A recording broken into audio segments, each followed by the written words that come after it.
আচ্ছা ইউজারশিপ, এবার তুমি বলো, তোমার খোয়াবের ব্যাখ্যা দেওয়ার পালা। ব্যাখ্যা নয় আলী জনাব, আমি আপনার খোয়াব রূপান্তর করে বলতে চাই। ব্যাখ্যা ও রূপান্তরের মধ্যে পার্থক্য কি রয়েছে? খোয়াব ব্যাখ্যার মূল ভিত্তি হচ্ছে অনুমান ও ধারণা, তার বিশ্লেষণ সুনির্দিষ্ট নয়। কিন্তু রূপান্তরের মূল হাকিকত হচ্ছে আধ্যাত্মিকতা। তাই আমি যা কিছু রূপান্তর করব তা নিঃসন্দেহে ঘটবে এবং তা পরিবর্তন ও বন্ধ করে দেয়া সম্ভব নয়। কি হয়েছে আমাদেরকে বলুন, আমরাও শুনি। আমি অসংখ্যবার তালাশ করেছি, নক্ষত্র ও তারাপুঞ্জিদের অবস্থান নির্ণয় করেছি, মৃতের আত্মরাত অন্বেষণ করেছি, শয়তান ও প্রেতাত্মাদের সহযোগিতা কামনা করেছি যেন আপনার খোয়াবের ব্যাখ্যা করতে পারি।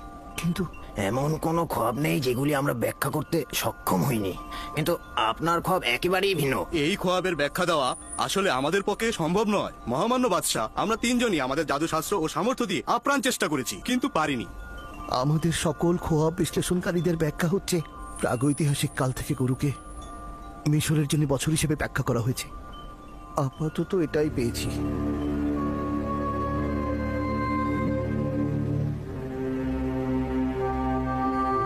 বছর?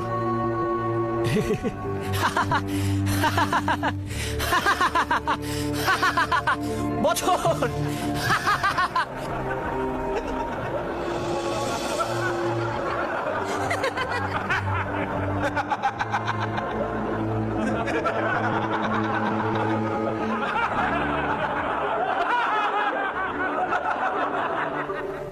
পাহাড় খুঁড়ে ইঁদুর বের হয়েছে, আর নীলনদ থেকে মশার জন্ম হয়েছে।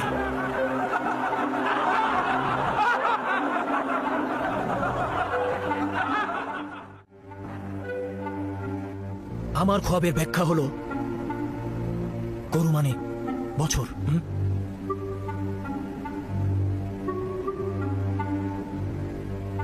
আচ্ছা ইউজারশিপ, এবার তুমি বলো, তোমার খোয়াবের ব্যাখ্যা দেওয়ার পালা। ব্যাখ্যা নয় আলী জনাব, আমি আপনার খোয়াব রূপান্তর করে বলতে চাই।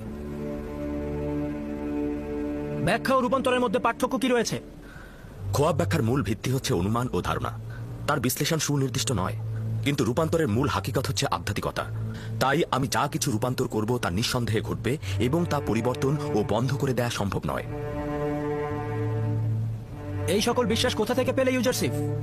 নিজের প্রতি অনেক বিশ্বাস আছে তোমার। আমার পরওয়ারদিগারের নিকট থেকে আলী জনাব, আমি নিজে থেকে কিছুই বলি না, তিনি আমাকে রূপান্তর শিক্ষা দিয়েছেন। এগুলো যা বলছো অতিরিক্ত বাড়াবাড়ি ছাড়া কিছুই নয়। প্রমাণ করা তো দূরের কথা, তুমি কিছুই পারবে না। তুমি যে খোয়াবের ব্যাখ্যা করেছো সেটা সত্যি তো নয়। হাতে তোমার খোদার কুদরতের কথা বলছো, সেটা তো নেই। যদি অনুমতি প্রদান করেন আমি সন্দেহের পর্দা উন্মোচিত করব এবং এই খোয়াবের হাকিকত ও আমার পরওয়ারদিগারের কুদরত প্রমাণ করব। জনাব অজ্ঞামোহর যদি সম্মত হন তাহলে পরস্পর সমঝোতার ভিত্তিতে খোয়াবের রূপান্তর করব। এখন পর্যন্ত আপনার খোয়াব বিশ্লেষণকারী বলেছেন গরু মিশরের বছর হিসেবে ব্যাখ্যা হয়ে আসছে, সঠিক তো? হ্যাঁ, এ ব্যাপারে কোনো সন্দেহ নেই। এবং কবুল করছেন যে দুটো স্বপ্নে গরু ও গমের দানাগুলো একই অর্থে ব্যবহার হয়েছে? প্রকৃতপক্ষে তাই হবে। তাহলে কি সবুজ ও হুষ্টপুষ্ট প্রচুর পরিমাণ ফসলের নিশানা নয়, আর মৃত ও নিস্তেজ এবং শুকনো রোগা দুর্ভিক্ষের নিশানা নয়?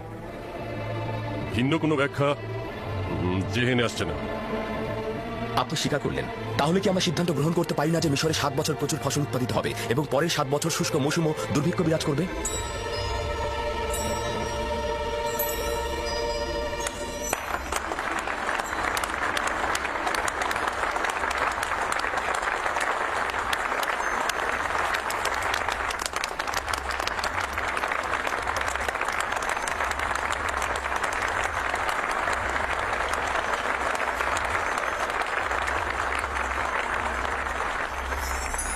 সাবাস সাবাস ইউজারশিপ, এটি আমার খোয়াবের সর্বোত্তম এবং নিকটতম ব্যাখ্যা।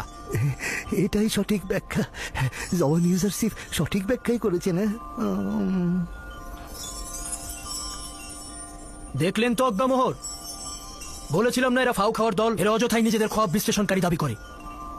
এরা সবকিছু নিজেদের উদ্ভট কল্পনা থেকে বলে থাকে, যেই সব বিশ্লেষণ কখনোই কারো উপকারে আসে না। আপাত দৃষ্টিতে এই ব্যাখ্যা সঠিক, কিন্তু ব্যাখ্যার বাস্তবতা সঠিকভাবে বাস্তবায়ন হবে না। বিষয়টির ব্যাপারে যথেষ্ট সন্দেহ রয়েছে। এখন পর্যন্ত কেউ শুনেছেন যে পবিত্র নীল নদের সেচের পানির কাজে কোনো ব্যাঘাত ঘটেছে? এই ব্যাখ্যা দক্ষিণে অবস্থিত কৃষ্ণকার ভূমির জন্য প্রযোজ্য। মিশর ভূমির জন্য নীল নদ হচ্ছে সোনা খচিত আংটি স্বরূপ, কিন্তু আমরা পূর্বপুরুষদের কাছ থেকে শুনেছি এ পর্যন্ত নীলনদ বেশ কয়েকবার অন্যান্য নীল সাগর থেকে পানি ধার করেছে এবং পানি স্বল্পতায় ভুগেছে। যদি ধরেও নেই যে ইউজারশিপের খোয়াব ব্যাখ্যা সঠিক নয়, তারপরও ভবিষ্যতের কথা চিন্তা করে আমাদের আরেকটু সাবধানী হওয়াটাই বুদ্ধিমানের কাজ হবে। এই ব্যাখ্যা থেকে বোঝা যাচ্ছে ভবিষ্যতে মিশরে বড় ধরনের বিপর্যয় নেমে আসবে। সমাধানের পথটা কি? উত্তম হচ্ছে 7 বছর প্রচুর পরিমাণে ফসল উৎপাদন করবেন এবং সঞ্চয় করবেন, এবং এই ফসল দুর্ভিক্ষে 7 বছর খরচ করবেন এবং জনগণকে নাজাত দেবেন। সাবাস সাবাস হাকিম ইউজারশিপ। সমাধানের পথও খোয়াবে ব্যাখ্যার মতন সঠিক। তার মানে আপনি একটি খোয়াবের পেছনে রাজ্যের 14 বছর ব্যয় করবেন? আপনি কি এর থেকে উত্তম পথ জানেন? ধরে নিন এটি সম্ভাব্য বিপদ। সম্ভাব্য বিপদের জন্য কি মুক্তির পথ তালাশ করা উচিত নয়? কেন নয়? কিন্তু লক্ষ্য রাখা উচিত 14 বছর একটি জাতি তার মূল্যবান সময় একটি খোয়াবের ব্যাখ্যার জন্য ধ্বংস করে দেবে এবং রাজ্যের সকল মূলধন নিয়ে উদ্ভট সব বিপদের সঙ্গে সংগ্রাম করবে। মহামান্য বাদশাহ, আমার বিবেক বলছে যে ভবিষ্যতের জন্য সতর্ক হওয়াই উচিত। দেখা গেল সত্যি সত্যি ঘটে গেল, তখন যদি আমাদের প্রতিষেধক না থাকে তাহলে তখন কি করব? যেহেতু আমরা ভবিষ্যৎ জানতে পারলাম, এখন আমাদের সতর্ক হতে হবে। এখন যেহেতু সমাধানের পথ পেয়েছি, এই ভয়াবহ বিপদ আমরা মোকাবেলা করতে পারবো। আমরা ইউজারশিপের প্রতি কৃতজ্ঞ যে উনি আমাদের বিপদ সম্পর্কে সজাগ করেছে। আমরা ইউজারশিপে খোদার নিকট শুকরিয়া জ্ঞাপন করছি। ইউজারশিপকে শুকরিয়া কারণ সে ভিন্ন খোদার অনুসারীদেরকেও সহযোগিতা করেছেন। ইউজারশিপের পবিত্রতা ও তার গুণা থেকে বিরত থাকার কথা সবাই শুনেছেন। আজকেও তার হেকমত ও বুদ্ধিমত্তা সম্পর্কে আমরা সবাই অবগত হলাম। সকল খোয়াব ব্যাখ্যাকারী যে ব্যাখ্যা দিতে পারেনি, সে সেই ব্যাখ্যা দিয়েছে। আজ থেকে তাকে নিজের আমিন হিসাবে নির্বাচন করলাম। আজ থেকে আমার নিকট তার জায়গা হচ্ছে নিরঙ্কুশ, তার জায়গা আমার দরবারে। আজ আমি আনন্দিত ও উদ্দোলিত রয়েছি। আমি চাইছি না এই খুশি তোমার খোয়াব ব্যাখ্যাকারীদের শাস্তি দিয়ে ক্রোধে রূপান্তরিত হোক। আজ মিশরের খাদেমদের এবং তাদের খোয়াব ব্যাখ্যাকারীদের অক্ষমতা আপনাদের সকলের সামনে প্রকাশিত হলো এবং আপনারা দেখলেন যে আমুন খোদার চাইতো শক্তিশালী খোদা রয়েছে। আমার খুশি ক্রোধে রূপান্তরিত না করতে চাইলে এখান থেকে চলে যান।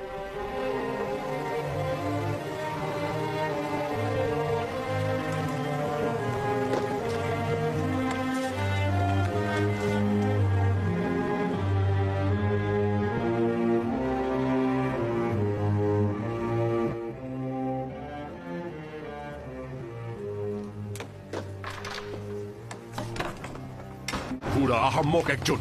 জানিস না তোর কোথায় মুখ বন্ধ রাখা উচিত, কোথায় কথা বলা উচিত? আমুনের রিজিক খাস আর আমুনের দুশ্মনের সমর্থন করিস। তার ব্যাখ্যা তো সঠিক ছিল, আমি ইনসাফ অস্বীকার করতে পারিনি। আহাম্মক, কে তোকে বলতে বলেছে? কে তোকে স্বীকারোক্তি দিতে বলেছে? কেন অন্যদের মতো তুই মুখ বন্ধ রাখতে পারলি না? কেন দুশ্মনের কথায় সত্যতা দিয়ে সিলমোহর মেরে দিলি? কেন বল? কেন বল?